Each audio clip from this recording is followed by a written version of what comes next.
Hello the internet, and welcome back once again to Studio J and my Pegasus Galaxy Outpost. And in my last Stargate video you might remember that I teased you with this. And it is finally here, fresh from Master Replicas, the tease, the reveal, the Asgard Biliskner, specifically Commander Thor's Biliskner. Supreme Commander. Sorry Thor.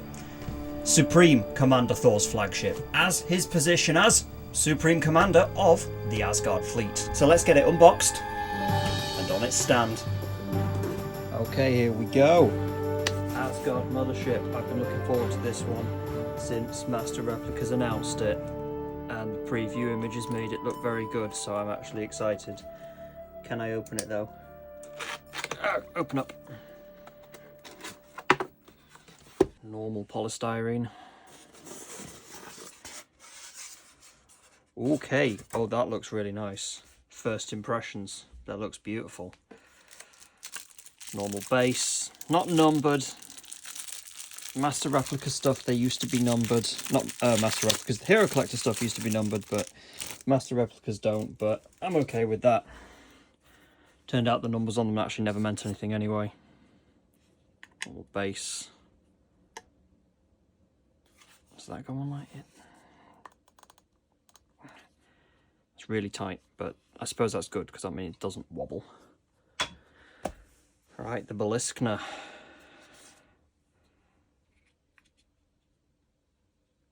Okay, first impressions. This is very pretty. This is very nice.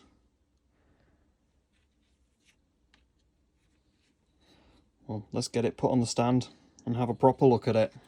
Whoosh. There we go. One Asgard mothership, the Biliskner.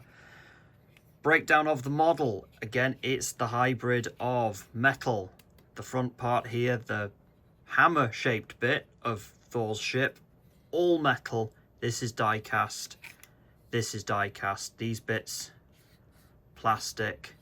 And then the back of the ship is also, this is all 100% plastic, but it's a nice mix. I'm happy with the balance. That you can't really tell the difference between the two. So it is a very good mixture. I do like this one. And popping it on the stand. Much better than the puddle jumper because it actually slots in. Although it's a bit, you have to line it up right because you can see it does move around a little bit. There's not sort of a way of locking it in. But if you just push it in like that, give it a little squeeze, it is nice and secure in the stand. So far Master Replicas, really good job on this, really liking it. Although I don't recall the light grey portions from the show, but checking the screenshots, they were always there, just not necessarily visible. Master Replicas have confirmed that this was based on the VFX model used in the show, so it is very nice to see that all of these details that were not obvious in the show itself being now visible. A credit to the designers of the ship that we actually get to see their vision now in all of its glory.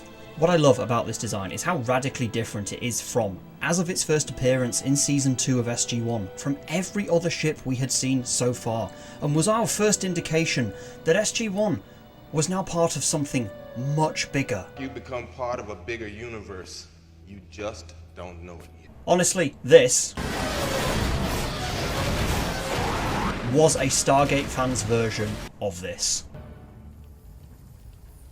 Assemble. The detailing on the model is fantastic and very high fidelity, showing very little difference in the sharpness and paint finish between the metal and plastic sections of this model, from the hammerhead shaped front section to the rear and even the underneath, showing the 3 neutrino ion generators.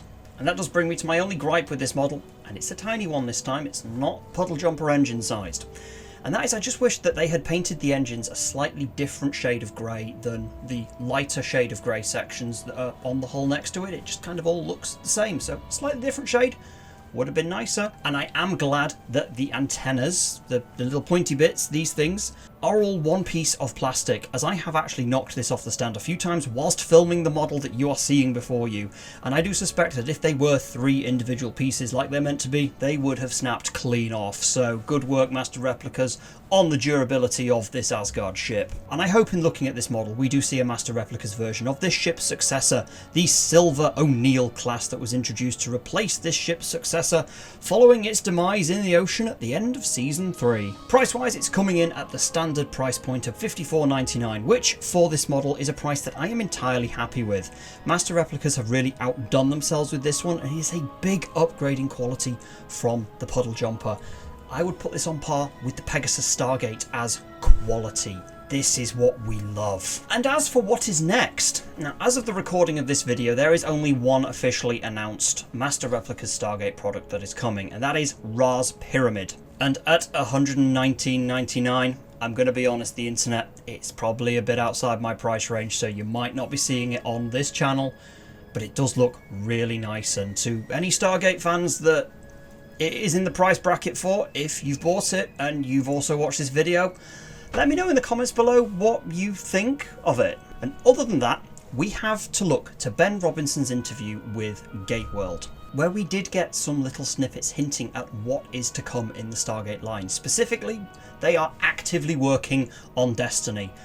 I would really love Destiny, and that will be pre-ordered the instant it becomes available. And also a possible retooling of Prometheus from the Hero Collector days, because I know that model did get a lot of stick for just how plain it was. But rest assured, the internet, when they do come, they will be added to this ever-growing collection, so don't forget to subscribe to the channel so that when they do arrive, you don't miss them. Now, I've got another box to add to the wall of boxes.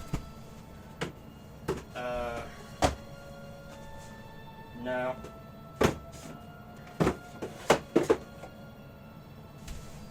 It fits! And to wrap it up, this is an excellent model from Master Replicas, and one that I am very proud to have in the ever-growing collection. And as I said with the Puddle Jumper, I say the same with this. I never would have ever thought that we would have ended up with models from Stargate when I was watching the series 15, 20 years ago. I'm very pleased that these do exist, regardless as to whether they are good quality like this ship or less of a quality like the Puddle Jumper. I'm very happy that they do exist. But other than that, the internet, thank you so much for watching this, and I hope you are having an excellent day wherever you are out there in the big wide world, and I will see you in the next one. Bye for now.